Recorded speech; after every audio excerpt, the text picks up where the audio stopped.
يا أهل الكتاب لا تغلوا في دينكم ولا تقولوا على الله إلا الحق. اللہ مالک الملک نے اہل ایمان کو اس بات کا حکم دیا ہے کہ وہ اہل ایمان کے ساتھ محبت کریں، اور ایمان کی علامات میں سے ایک علامت کیا ہے کہ اہل ایمان ایمان والوں سے محبت کرتے ہیں، اور وہ لوگ جو صاحب ایمان نہیں ہیں ان کے ساتھ محبت نہیں کرتے بلکہ ان کے ساتھ عداوت اور ان کے ساتھ بغض رکھنا یہ بھی ان کے ایمان کا حصہ ہے، یاد رکھیے۔ اور یہ ایمان کی تکمیل کے لیے ضروری ہے کہ اہل ایمان محبت جو اسلامی محبت ہے وہ صرف اہل ایمان کے ساتھ ہی کریں، اور جو غیر مسلم ہیں ان کے ساتھ وہ اسلامی محبت قطعا نہیں کر سکتے، یہ بھی ان کے ایمان کی تکمیل کے لیے ضروری ہے۔ من احب للہ وابغض للہ واعطى للہ ومنع للہ فقد استکمل الایمان۔ اس شخص نے اپنے ایمان کو مکمل کر لیا جس نے محبت کی کس کے لیے؟ اللہ کو راضی کرنے کے لیے۔ اللہ کو راضی کرنے کے لیے محبت کس سے کرنی ہے؟ اہل ایمان کے ساتھ۔ وابغض للہ، اور اللہ کے لیے بغض اپنے دل کے اندر رکھنا ہے۔ کس کے ساتھ؟ جو اللہ کا دشمن ہے، جو دین اسلام کا دشمن ہے، اس کے ساتھ بغض رکھنا ہے۔ یا ایھا الذین آمنوا لا تتخذوا عدوی وعدوکم اولیاء، اے ایمان والو میرے اور اپنے دشمن کو کبھی بھی اپنا ساتھی نہ بنا لینا۔ تو اسلام کا ایک مکمل اور مسلسل اس کے بارے میں واعظ ہے، نصیحت ہے کہ آپ اسلامی بھائی چارہ، اسلامی محبت، اسلامی مودت کفار کے ساتھ، اللہ کے دشمنوں کے ساتھ نہیں رکھ سکتے۔ محمد الرسول اللہ والذین معہ اشداء علی الکفار، جو آپ کے ساتھی ہیں وہ کفار کے ساتھ سخت ہیں، کفار کے ساتھ ان کے دلوں کے اندر نفرت ہے، عداوت ہے، اللہ کو راضی کرنے کے لیے، ذاتی اناد نہیں ہے، اللہ کو راضی کرنے کے لیے۔ جو آیت ابھی آپ کے سامنے تلاوت کی ہے سورۃ النساء کی، یہ آیت نمبر 171 ہے۔ بس صرف اس کا ترجمہ آپ کے سامنے پیش کرنا ہے۔ انشاءاللہ اس کے بارے میں آپ سنتے رہے ہیں اور شیخ صاحب سے بھی سنتے رہیں گے، حافظ صاحب سے اس کے بارے میں تفصیلات۔ اللہ مالک الملک اس آیت کے اندر بڑے ہی احسن انداز میں حضرت عیسیٰ علیہ السلام کا تعارف کروا رہے ہیں، اور ان کے بارے میں جو اہل ایمان کا عقیدہ ہے اس کو بیان فرما رہے ہیں۔ یا اہل الکتاب لا تغلوا فی دینکم، پہلی نصیحت اس آیت کی، اے اہل کتاب اپنے دین میں غلو نہ کرنا، جو جس کا مقام ہے اس کو اس مقام سے نہ بڑھا دینا۔ غلو کیا ہے؟ جو جس کا مقام ہے اس کو اس مقام سے ہٹا کر بڑھا دیا جائے۔ اہل کتاب کو نصیحت ہے کیونکہ تباہی کی اور شرک کی جو بنیاد ہے اور جو جہالت کی اور گمراہی کے جو بڑے اسباب ہیں ان میں سے ایک سبب کیا ہے؟ بڑا سبب، گزشتہ بھی اس وجہ سے گمراہی کا شکار ہوئی کہ جو جس کا مقام ہے اس کو اس مقام سے ہٹا دینا، بڑھا دینا۔ اہل کتاب بھی اسی طریقے سے گمراہ ہوئے، اور آج کلمہ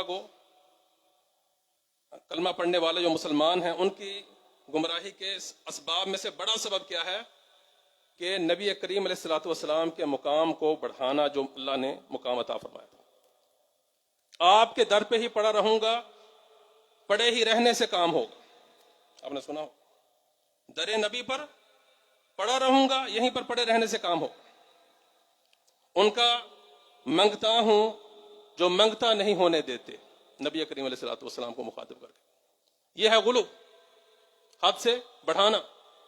جبکہ یا ایھا الناس انتم الفقراء الی اللہ، سارے کے سارے اللہ کے فقیر، کوئی تکلیف پہنچے، کوئی مشکل پہنچے، اس تکلیف کو دور کرنے والا وَإِن يَمْسَسْكَ اللَّهُ بِضُرٍّ فَلَا كَاشِفَ لَهُ إِلَّا هُوَ، اللہ کے سوا کوئی مشکلات کو دور کرنے والا نہیں ہے۔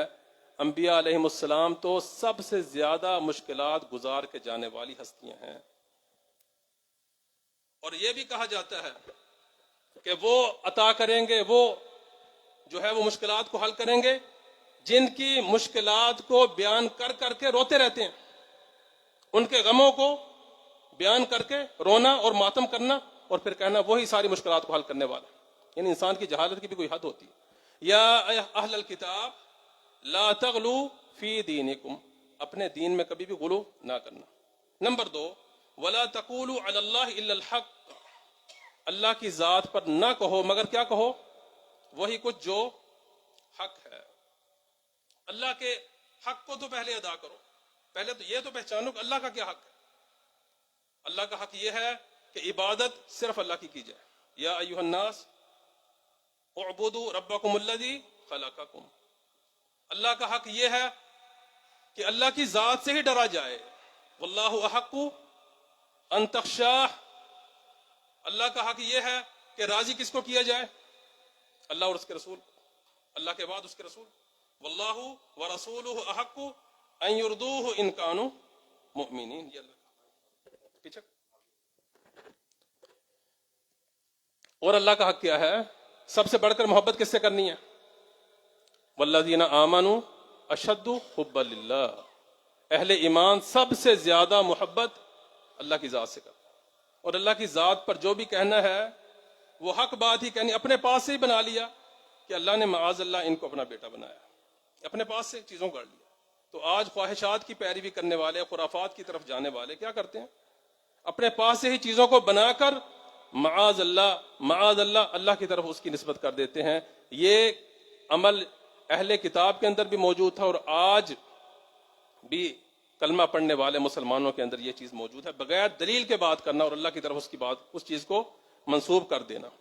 ولا تقولوا علی اللہ الا الحق۔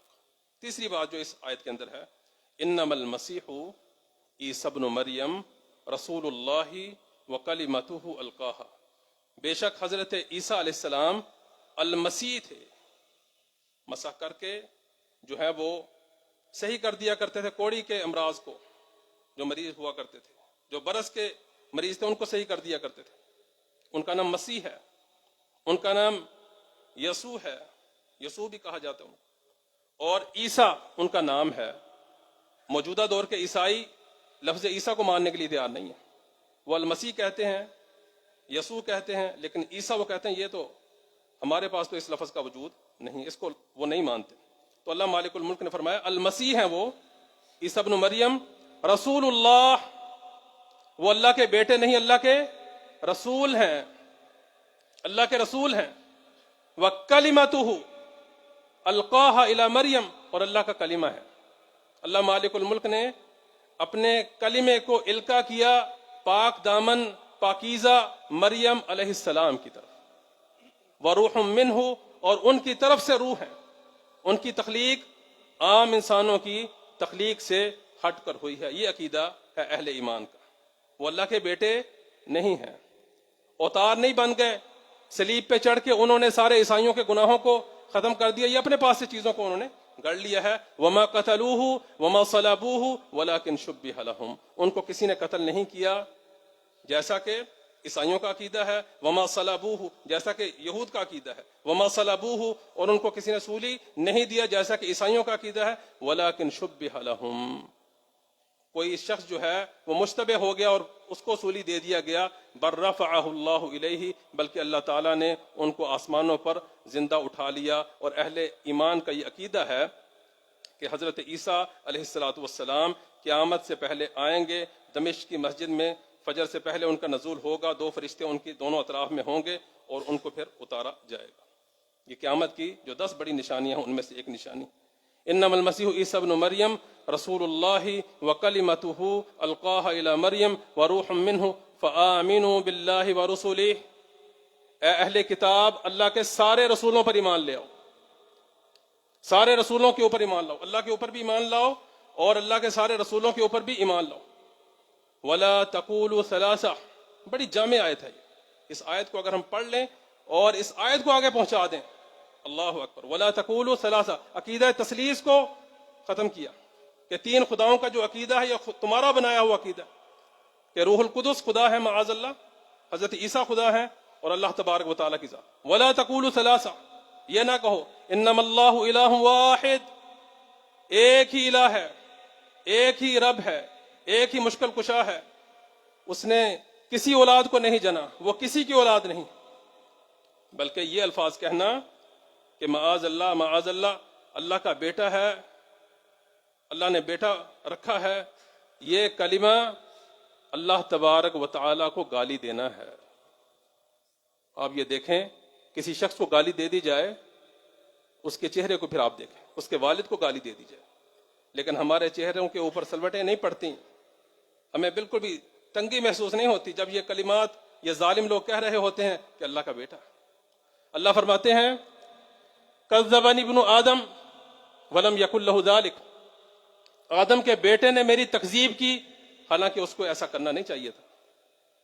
وشتمنی ابن آدم, آدم کے بیٹے نے مجھے گالی دی حالانکہ اس کے لیے یہ لائق نہیں تھا. اس کی تکذیب کرنا یہ ہے کہ اس نے کہا اللہ ہمیں دوبارہ کیسے زندہ کر دے گا, اور اس کی گالی دینا یہ ہے کہ اس نے یہ کہا اللہ کا بیٹا ہے. یہ اللہ تبارک و تعالیٰ کو گالی دینا ہے. لیکن اہل ایمان کو کیا ہو گیا ہے کہ جب کوئی کسی کو گالی دے تو آگے سے اس کو جو ہے وہ وش کیا جاتا ہے, مبارکباد دی جاتی ہے. ان چیزوں سے اجتناب کیجیے, ان کی عیدوں میں شریک ہونے سے بچیے. ہیپی کرسمس کہنا اور میری کرسمس کہنا اور پھر کرسمس ٹری لگانا, بڑے بڑے شاپنگ مالز آپ دیکھ لیں, وہاں پر باہر لوگوں کو اٹریکٹ کرنے کے لیے جو ہے وہ یہ کرسمس ٹری لگائے گئے. کیا ہو گیا اہل ایمان کو؟ اور سینٹا کلاز لگانا اور ان کو جو ہے وہ بچوں کو اٹریکٹ کرنے کے لیے, یہ تمام چیزوں سے بچیں. اور ابن کثیر نے اس آیت کی تفسیر میں لکھا ہے والذین لا یشہدون الزور, کہ یہ آیت جو ہے اس بات کا ذکر کر رہی ہے کہ اہل کفار کی اعیاد میں شریک کرنا یہ جائز نہیں, حرام ہے. سلف صالحین نے تو اس چیز سے سختی کے ساتھ منع کیا. والذین لا یشہدون الزور انما اللہ الہ واحد, سبحانہ اللہ پاک ہے, ان یکون لہ ولد, اس کو بیٹے کی کوئی حاجت نہیں, اس کو بیٹے کی کوئی ضرورت نہیں. بیٹے کی ضرورت اس کو ہو جس نے زوال پذیر ہونا ہو. اللہ وحدہ لا شریک ہے, الحی القیوم ہے, اس نے ہمیشہ زندہ رہنا ہے, اس نے کبھی زوال پذیر ہونا نہیں ہے. اس کو بیٹی کی ضرورت حاجت نہیں ہے. سبحانہ, اس کے لیے بیٹا ہونا یہ عیب ہے. سبحانہ, وہ ان تمام عیوب سے پاک ہے. ان یکون لہ ولد لہ ما فی السماوات وما فی الارض, جس کے مال کا کسی نے وارث بننا ہو اس کو بیٹے کی ضرورت ہوگی. آسمان و زمین اس کے ہیں, آسمان و زمین میں جو کچھ ہے اس کا ہے. وکفا باللہ وکیلا, اور لوگوں اللہ اکیلا ہی کارساز کافی ہے. تو اس آیت میں بڑی ہی جامعیت کے ساتھ, بڑی ہی احسن انداز میں اللہ مالک الملک نے ہمیں بہت زیادہ نصیحتیں فرمائی ہیں, اور حضرت عیسیٰ علیہ الصلوۃ والسلام کے بارے میں جو عقیدہ ہے اہل ایمان کو وہ سکھایا ہے. اللہ تبارک و تعالیٰ سے دعا ہے اللہ تبارک و تعالیٰ عمل کرنے کی توفیق عطا فرمائے. وآخر دعوانا الحمدللہ.